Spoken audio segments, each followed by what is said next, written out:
Boletín Oficial del Estado.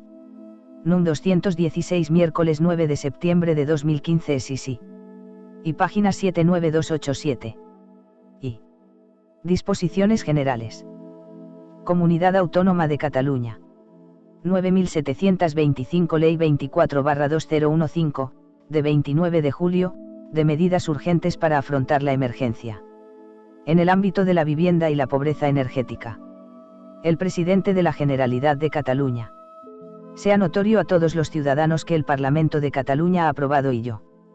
En nombre del Rey y de acuerdo con lo que establece el artículo 65 del Estatuto de Autonomía de Cataluña, promulgo la siguiente Ley 24/2015, de 29 de julio, de medidas urgentes para afrontar la emergencia en el ámbito de la vivienda y la pobreza energética. Preámbulo. Y. Cataluña es, entre las comunidades autónomas del Estado español, una de las más afectadas por la crisis económica. Según el Instituto de Estadística de Cataluña, más de 200.000 hogares tienen a todos sus miembros en paro, y 95.000 de estos hogares no perciben ingreso alguno. Esta situación de emergencia social es especialmente grave en el ámbito de la vivienda. Y el sobreendeudamiento hipotecario es, de hecho, una de las problemáticas más agudas.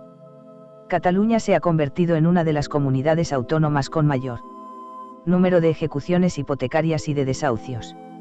Según datos del Consejo General del Poder Judicial, entre 2008 y 2013 se iniciaron en Cataluña 98.040 procedimientos de ejecuciones hipotecarias.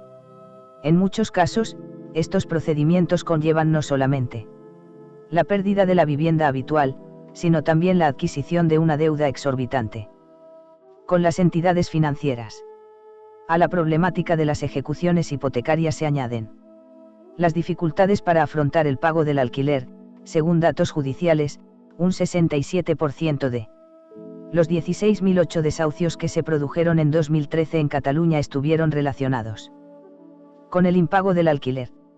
Al mismo tiempo, resulta alarmante el crecimiento de la pobreza energética, entendida como la dificultad para afrontar las facturas de los suministros básicos de electricidad, gas y agua. Los precios de acceso a estos suministros se han vuelto inasequibles para la población. Desde 2008, la luz ha subido un 60% y el agua un promedio del 66%.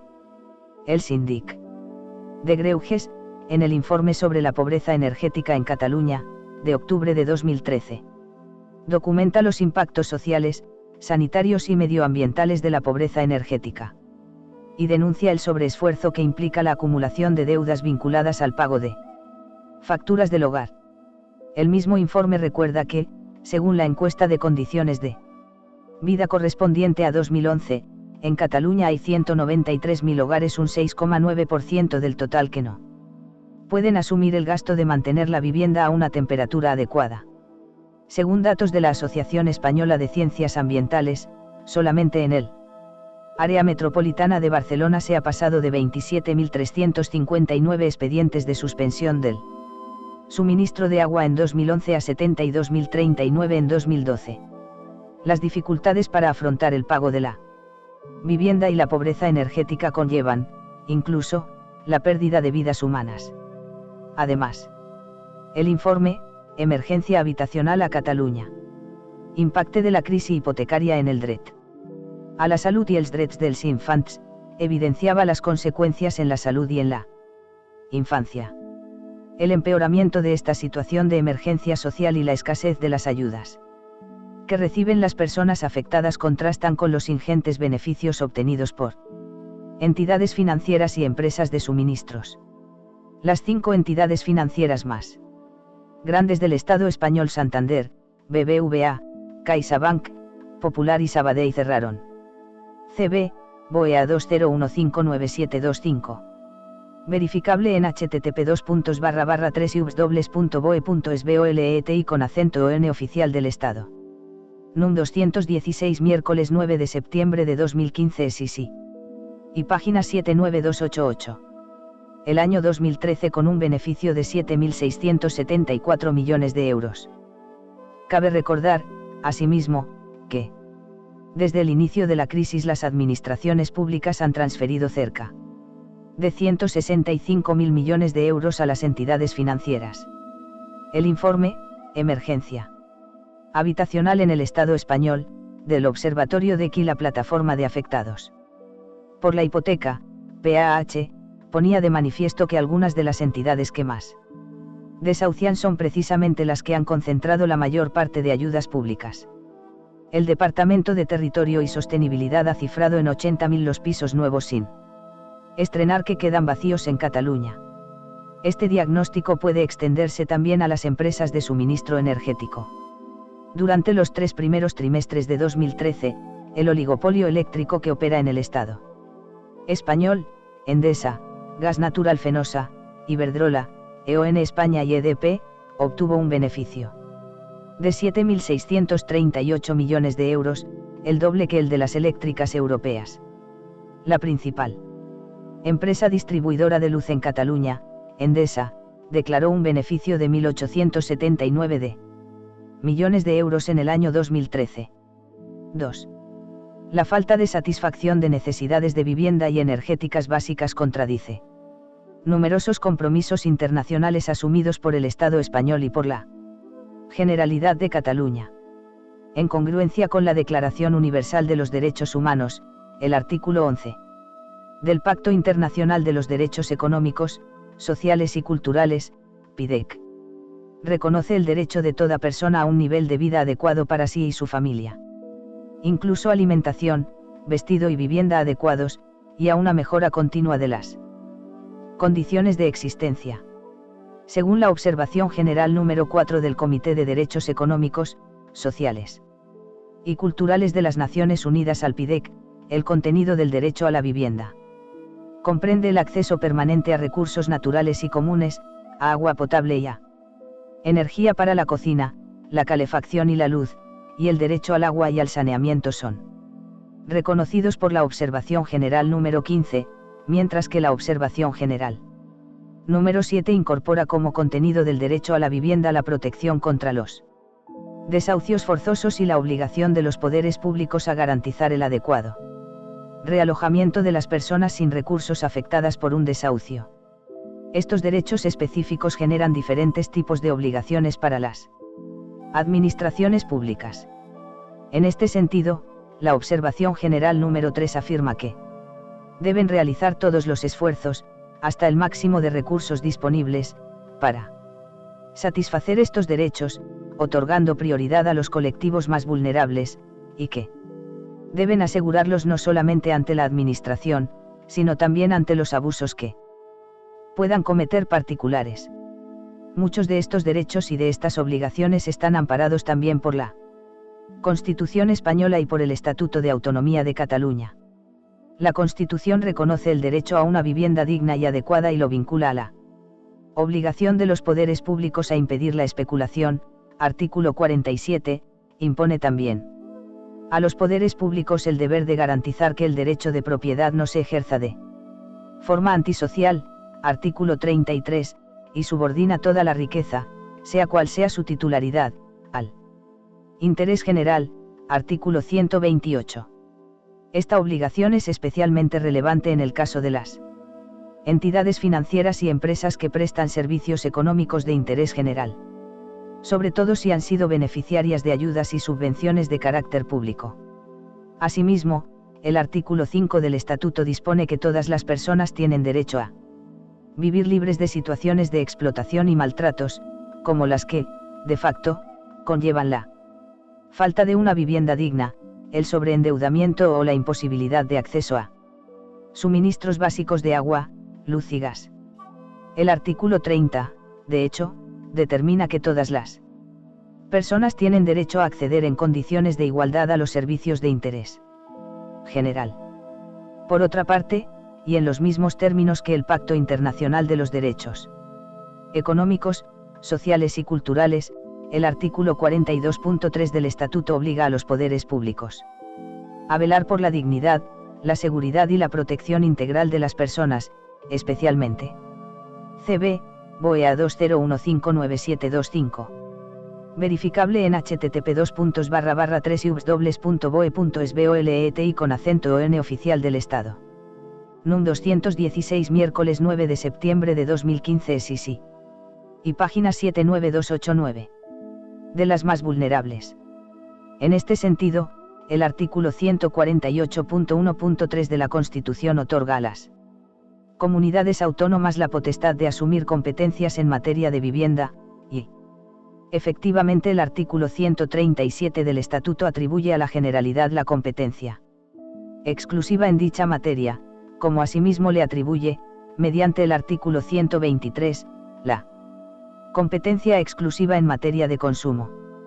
Ya en el marco de la legislación catalana, la protección del derecho a la vivienda y la obligación de erradicar sus usos anómalos, incluidas las viviendas vacías, son objeto de la Ley 18/2007, de 28 de diciembre, del derecho a la vivienda, cuyo artículo 4 determina que el conjunto de actividades vinculadas con la provisión de viviendas destinadas a políticas sociales se configure como un servicio de interés general para asegurar una vivienda digna y adecuada para todos los ciudadanos. Finalmente, los artículos 251 y 252 del Código de Consumo amparan también estos derechos con relación a los suministros básicos. Artículo 1. Medidas contra el sobreendeudamiento relacionado con la vivienda habitual. 1. Las medidas reguladas por el presente artículo tienen por objeto establecer mecanismos destinados a resolver las situaciones de sobreendeudamiento de personas físicas y de familias, por causas sobrevenidas, especialmente en lo relativo a las deudas derivadas de la vivienda habitual, mediante la regulación de un procedimiento extrajudicial. Y, en su caso, de un procedimiento judicial. La regulación se basa en que el derecho de los consumidores tiene carácter de derecho básico y es objeto de especial protección, de conformidad con el artículo 121.1 de la Ley 22/2010, de 20 de julio, del Código de Consumo de Cataluña, y se aplica sin perjuicio de lo establecido por la legislación hipotecaria y concursal. 2. A efectos de lo dispuesto por la presente ley, tienen la condición de consumidores las personas físicas que cumplen las condiciones determinadas por el artículo 111-2A del Código de Consumo. 3. Los consumidores que se encuentren o puedan encontrarse en una situación de insolvencia derivada del pago de la vivienda pueden iniciar los procedimientos regulados por los artículos 2 y 3, que son de aplicación a todas las personas físicas residentes en Cataluña. Artículo 2. Procedimiento extrajudicial para la resolución de situaciones de sobreendeudamiento. 1. Los consumidores que se encuentren en una situación de sobreendeudamiento derivada de una relación de consumo, así como cualquiera de sus acreedores, pueden solicitar procedimiento extrajudicial para la resolución de dicha situación de sobreendeudamiento, salvo que se encuentren inmersos en un procedimiento judicial concursal. 2. Los procedimientos extrajudiciales para la resolución de situaciones de sobreendeudamiento son gestionados por comisiones de sobreendeudamiento, que actúan con sujeción al procedimiento administrativo, con amplias facultades de decisión, incluida la capacidad de establecer un plan de pagos o un plan de reestructuración de la deuda. Las resoluciones de las comisiones de sobreendeudamiento quedan sujetas a la revisión del juez competente. 3. Si durante la tramitación de un procedimiento extrajudicial para la resolución de una situación de sobreendeudamiento se inicia un procedimiento judicial concursal, el deudor debe comunicarlo a la comisión de sobreendeudamiento, que debe cerrar el procedimiento extrajudicial. 4. El procedimiento al que se refiere el presente artículo es un procedimiento de mediación en los términos en que lo establece el libro segundo del Código de Consumo. CB, BOEA 20159725. Verificable en http://3ubs.boe.sbolet y con acento ON oficial del Estado. NUM 216 miércoles 9 de septiembre de 2015 SISI. Y página 79290. Artículo 3. Procedimiento judicial para la resolución de situaciones de Sobreendeudamiento. 1. Si la vía del procedimiento extrajudicial al que se refiere el artículo 2 para la resolución de una situación de sobreendeudamiento se cierra sin haber llegado a un acuerdo, el consumidor afectado puede solicitar la apertura del correspondiente procedimiento judicial simplificado, con el objetivo de buscar las fórmulas apropiadas para la satisfacción de las deudas derivadas de una relación de consumo, incluidas las que se derivan de la vivienda habitual. 2. El juez, una vez analizadas las circunstancias del sobreendeudamiento y las razones de la falta de acuerdo en el procedimiento extrajudicial, debe dictar una resolución que incluya necesariamente un plan de pago de obligado cumplimiento. 3. En caso de incumplimiento del plan de pago, la parte acreedora puede solicitar que se inicie la liquidación de activos para afrontar las deudas, con la exclusión, en dicha liquidación, de los bienes inembargables. En caso de que queden importes insatisfechos. Tras la liquidación, el juez, a la vista de las circunstancias personales del consumidor, puede acordar la cancelación de los importes no satisfechos. Artículo 4. Extensión de la cancelación del pasivo. En caso de que el consumidor deudor se acoja a los procedimientos establecidos por los artículos 2 y 3 y disfrute de la cancelación del pasivo no satisfecho, el fiador también puede disfrutar de ella, siempre que tenga con el deudor una relación de parentesco por consanguinidad o afinidad de hasta el tercer grado. Artículo 5. Medidas para evitar los desahucios que puedan producir una situación de falta de vivienda. 1.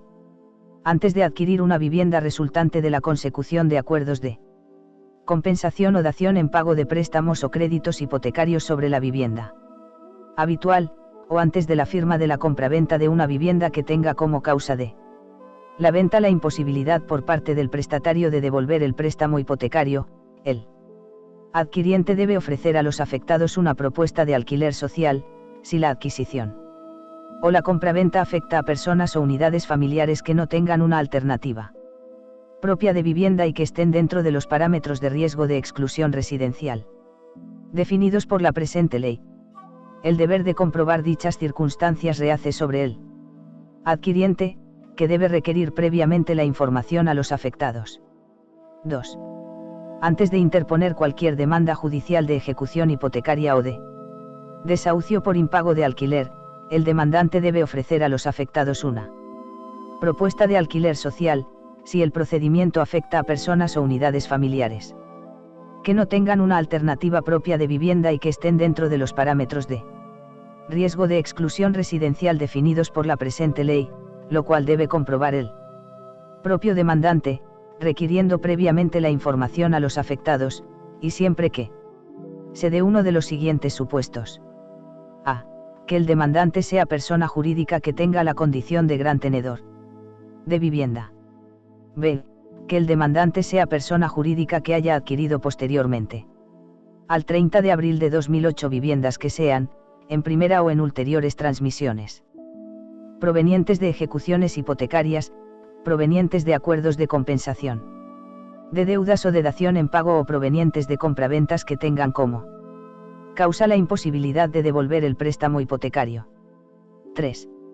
Una vez verificada la situación de riesgo de exclusión residencial, de acuerdo con lo establecido por los apartados 1 y 2, y una vez formulada la oferta de alquiler social, en los términos del apartado 7, si los afectados la rechazan, el demandante puede iniciar el procedimiento judicial. CB, BOEA 20159725. Verificable en http://3ubs.boe.es/bolet y con acento ON oficial del Estado. NUM 216 miércoles 9 de septiembre de 2015 SISI. Y página 79291. 4. La realización de la oferta obligatoria de alquiler social a la que se refieren los apartados 1 y 2 debe comunicarse, en el plazo de 3 días hábiles desde la realización de la oferta, al ayuntamiento del municipio en el que se encuentra ubicada la vivienda. 5. Las personas y unidades familiares en situación de riesgo de exclusión residencial que no puedan afrontar el pago del alquiler de la vivienda habitual tienen derecho a Disfrutar de ayudas que eviten el lanzamiento. 6. Las administraciones públicas deben garantizar en cualquier caso el adecuado realojamiento de las personas y unidades familiares en situación de riesgo de exclusión residencial que estén en proceso de ser desahuciadas de su vivienda habitual, para poder hacer efectivo el desahucio. El mecanismo de garantía del realojamiento debe acordarlo la Generalidad con la Administración local para los casos que las mesas de valoración que regula la sección 4 del Decreto 75/2014, de 27 de mayo, del Plan para el Derecho a la Vivienda, tramiten como emergencias económicas y sociales. 7. A efectos de lo establecido por los apartados 1 y 2, para que la propuesta pueda ser considerada de alquiler social debe cumplir los siguientes requisitos. A. Debe fijar rentas que garanticen que el esfuerzo por el pago del alquiler no supere el 10% de los ingresos ponderados de la unidad familiar, si están por debajo del 0,89 del indicador de renta de suficiencia, IRSC, o el 12% de los ingresos ponderados de la unidad familiar, si están por debajo del 0,95 del IRSC, o el 18% de los ingresos ponderados de la unidad familiar, si son iguales o superiores al 0,95 del IRSC. B. Debe ofrecer preferentemente la vivienda afectada por el procedimiento o, alternativamente, una vivienda ubicada dentro del mismo término municipal, salvo que se disponga de un informe de los servicios sociales municipales acreditativo de que el traslado a otro término municipal no afectará negativamente a la situación de riesgo de exclusión residencial de la unidad familiar. C. Debe ser para un periodo de como mínimo 3 años. 8. Las personas o unidades familiares que se acojan a un alquiler social deben solicitar su inscripción en el registro de solicitantes de vivienda. La denegación de la inscripción en el registro por parte de la Administración o el hecho de causar baja por haber rechazado propuestas formuladas por la Administración exime al propietario de la obligación de mantener el contrato. 9. A efectos de la presente ley, se entiende por grandes tenedores de viviendas a las siguientes personas jurídicas. A. Las entidades financieras, las filiales inmobiliarias de estas entidades, los fondos de inversión y las entidades de gestión de activos, incluidos los procedentes de la reestructuración bancaria, de acuerdo con la legislación mercantil. B.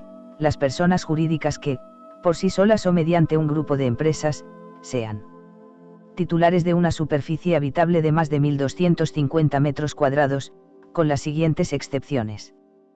Primero, los promotores sociales a los que se refieren las letras A y B del artículo 51.2 de la Ley 18/2007, de 28 de diciembre, del derecho a la vivienda.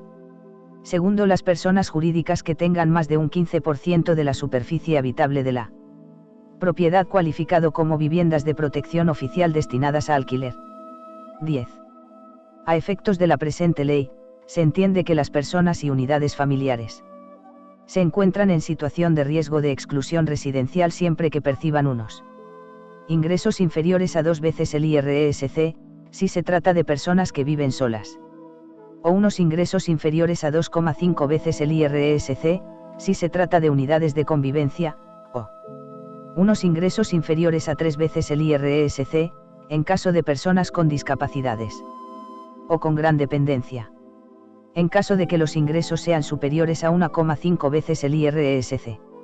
La solicitud debe ir acompañada de un informe de servicios sociales que acredite el riesgo de exclusión residencial.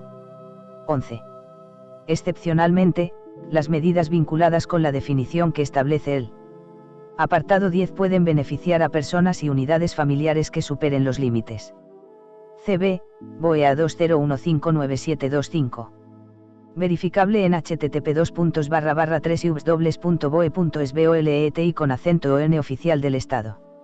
NUM 216 miércoles 9 de septiembre de 2015 SISI. Y página 79292.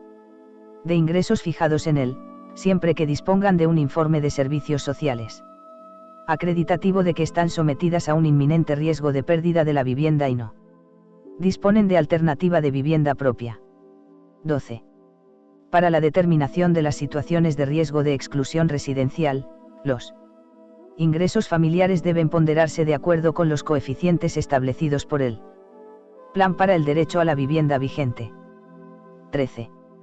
Para los supuestos de pobreza energética, las medidas de protección reguladas por la presente ley se aplican también a los hogares en que, pese a que la unidad familiar no cumpla los requisitos establecidos por el apartado 10, resida alguna persona afectada por dependencia energética, como en el caso de las personas que para sobrevivir necesitan máquinas asistidas.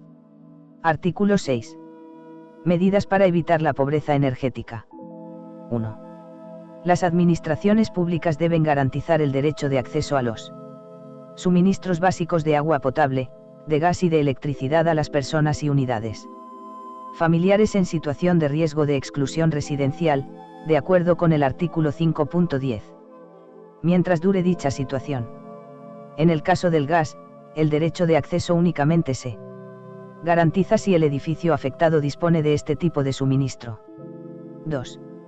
Debe establecerse, como principio de precaución, un protocolo obligado de comunicación a los servicios sociales y de intervención de estos servicios previamente a la concesión de las ayudas necesarias para evitar los cortes de suministro, en los casos de impago por falta de recursos económicos de las familias afectadas. 3. Las administraciones públicas deben establecer los acuerdos o convenios necesarios con las compañías de suministro de agua potable, de gas y de electricidad para garantizar que concedan ayudas a fondo perdido a las personas y unidades familiares en situación de riesgo de exclusión residencial o les apliquen descuentos muy notables en el coste de los consumos mínimos. 4. Para que se aplique el principio de precaución establecido por el apartado 2. Cuando la empresa suministradora tenga que realizar un corte de suministro debe solicitar previamente un informe a los servicios sociales municipales para determinar si la persona o la unidad familiar se encuentra en una de las situaciones de riesgo de exclusión residencial determinadas por el artículo 5.10. En el supuesto de que se cumplan estos requisitos deben garantizarse los suministros básicos de acuerdo con lo establecido por el apartado 1 y deben aplicarse las ayudas necesarias establecidas por el apartado 3 para no generar deuda alguna a la persona o la unidad familiar.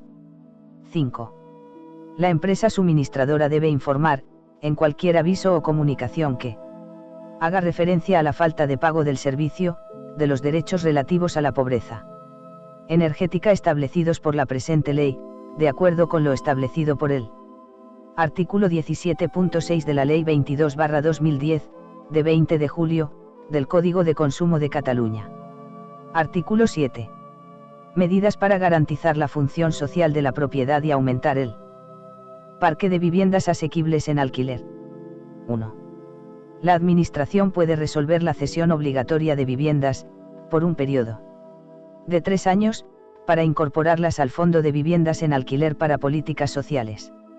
En el caso de viviendas vacías que sean propiedad de personas jurídicas y siempre que se cumplan las siguientes condiciones. A.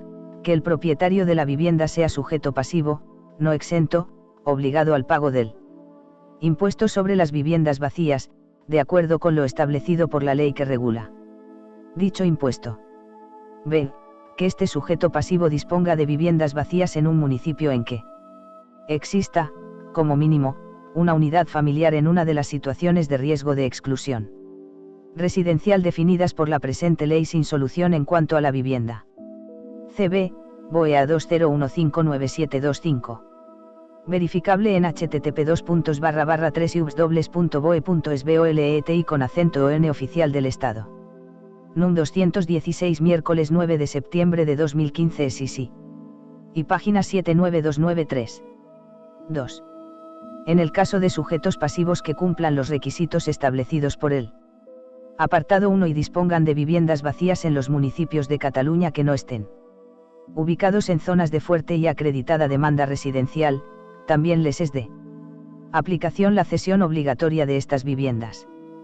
3.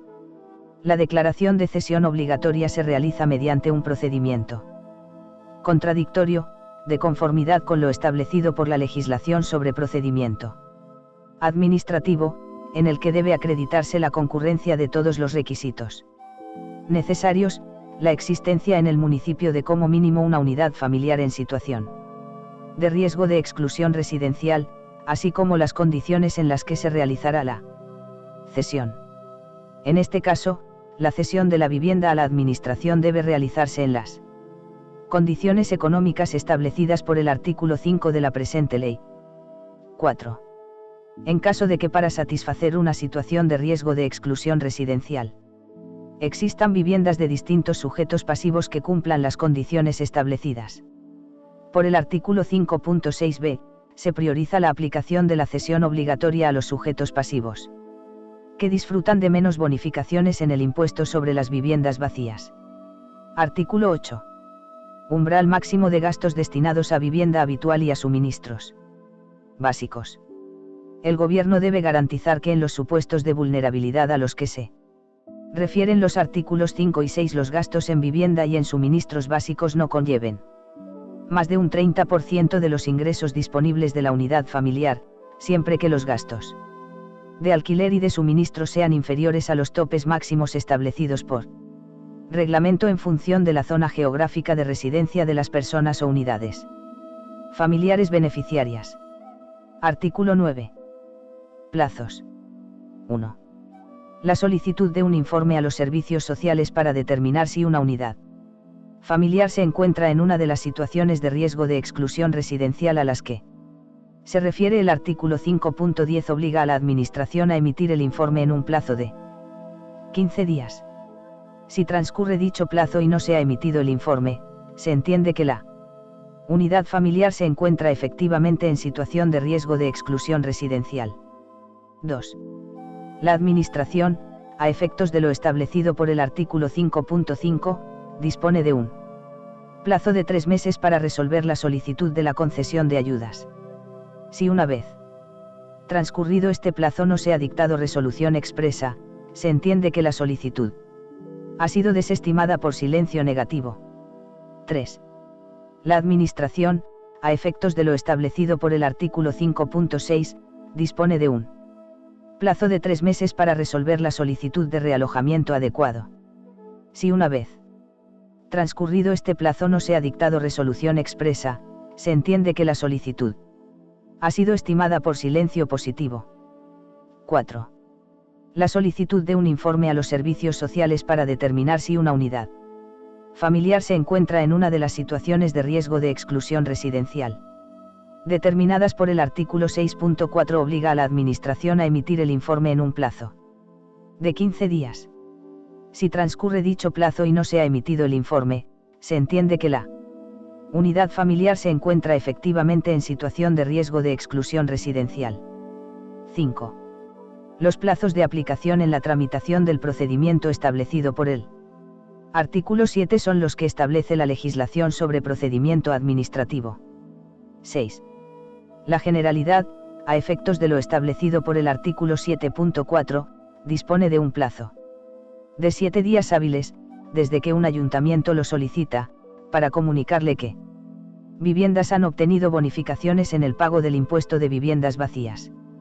Disposición adicional. Cesión de créditos garantizados con la vivienda. En la cesión de créditos, el acreedor puede ceder su crédito contra el deudor si el crédito ha sido garantizado con la vivienda del deudor y este es un consumidor.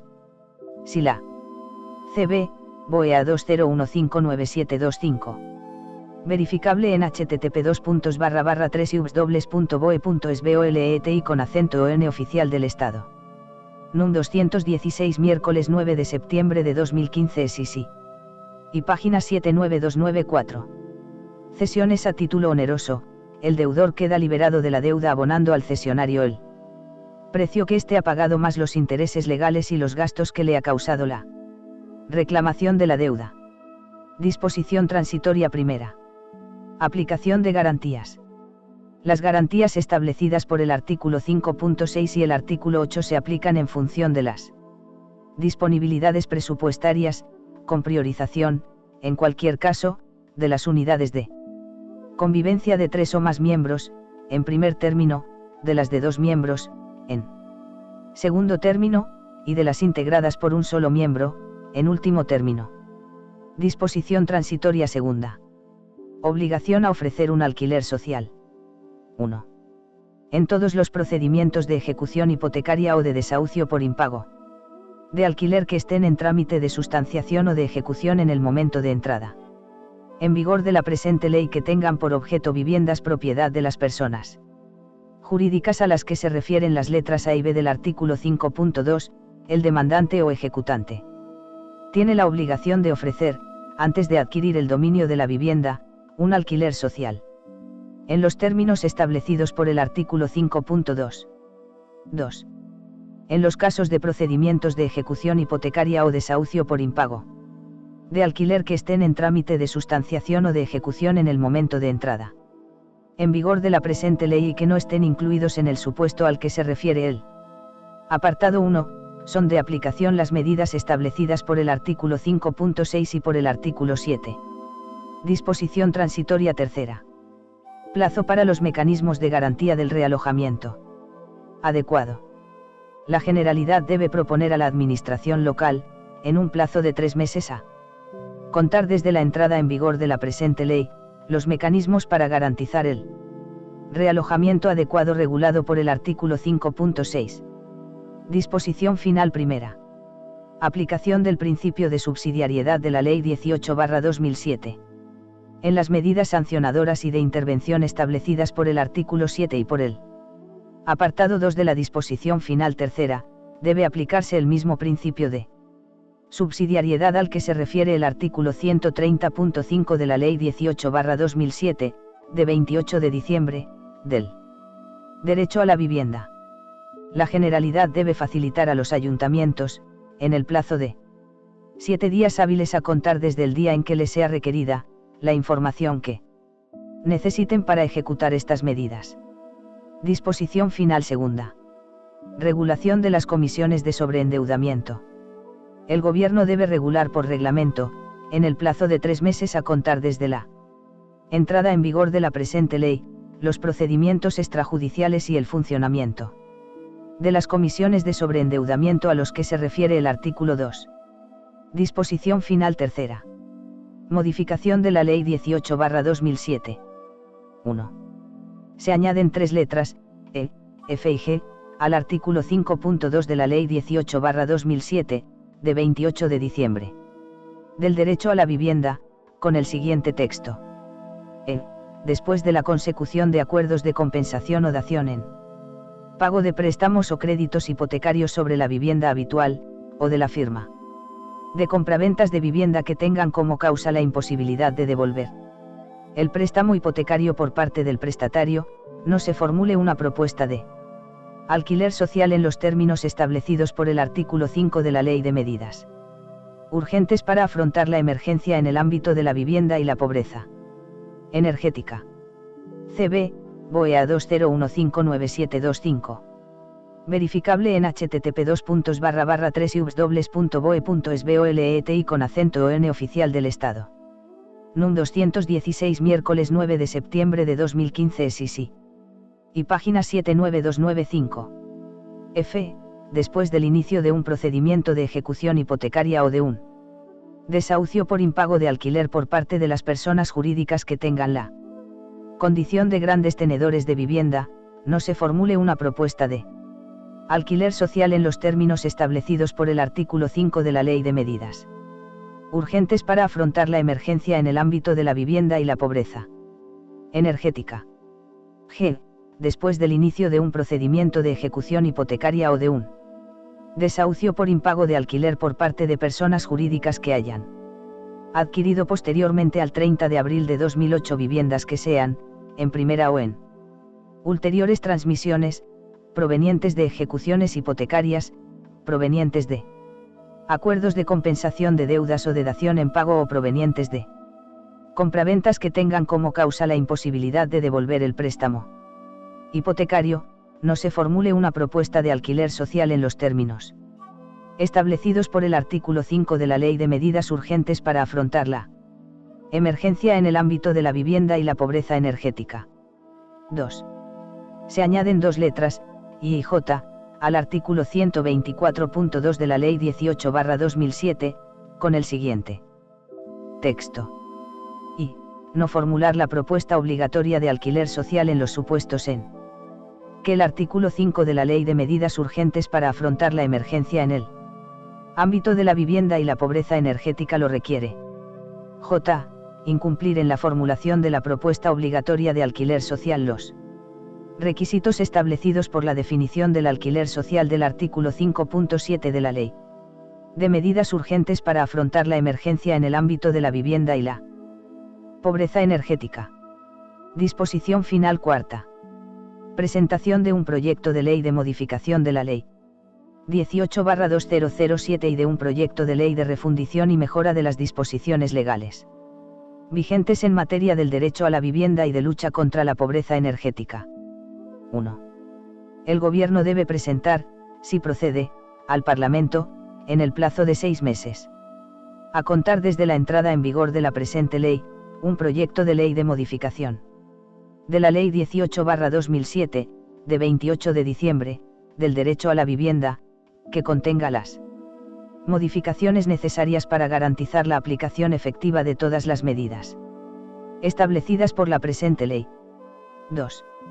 El Gobierno, en el plazo de un año a contar de la entrada en vigor de la presente ley, debe presentar al Parlamento un proyecto de ley de refundición y mejora de las disposiciones legales vigentes en Cataluña en materia de derecho a la vivienda, del Fondo Social de la Vivienda, de movilización de las viviendas provenientes de procesos de ejecución hipotecaria, de lucha contra la pobreza energética y de garantía de suministros básicos y de las demás normas legales que incidan en el derecho a una vivienda digna. Disposición final quinta. Modificación de la Ley 22/2010, de 20 de julio, del Código de Consumo de Cataluña. Se añade un apartado, el 4, al artículo 132.4 de la Ley 22/2010, de 20 de julio, del Código de Consumo de Cataluña, con el siguiente texto. 4. En situaciones de sobreendeudamiento derivado de relaciones de consumo, la mediación corresponde a las comisiones de sobreendeudamiento, reguladas por su legislación específica. Si las comisiones de sobreendeudamiento no alcanzan un acuerdo entre el consumidor y los acreedores, queda abierta la correspondiente vía judicial para hacer efectivo lo dispuesto por este código y la legislación complementaria. CB, BOEA 20159725. Verificable en http://3ubs.boe.es/bolet y con acento ON oficial del Estado. NUM 216 miércoles 9 de septiembre de 2015 SISI. Y página 79296. Disposición final sexta. Proyecto de ley de modificación del Código de Consumo.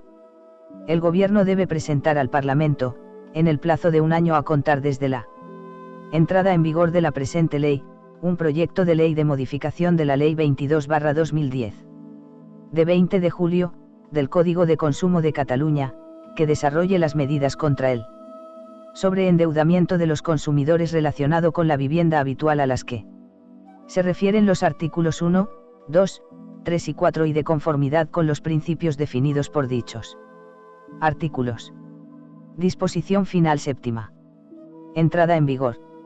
La presente ley entra en vigor al día siguiente de su publicación en el Diario Oficial de la Generalitat de Cataluña, salvo las medidas que conlleven un aumento de créditos o una disminución de ingresos con relación al presupuesto vigente, que no entrarán en vigor en la parte que conlleve esta afectación presupuestaria, hasta el ejercicio presupuestario siguiente al de su entrada en vigor. Por tanto, ordeno que todos los ciudadanos a los que sea de aplicación esta ley cooperen en su cumplimiento y que los tribunales y autoridades a los que corresponda la hagan cumplir. Palacio de la Generalidad, 29 de julio de 2015. El presidente de la Generalidad de Cataluña, Artur Mas i Gavarró. Publicada en el Diario Oficial de la Generalidad de Cataluña, número 6.928, de 5 de agosto de 2015. CB, BOEA 20159725. Verificable en http://3ubs.boe.es. http://3ubs.boe.es Boletín Oficial del Estado de L, M1/1958, ISSN, 0212-033X.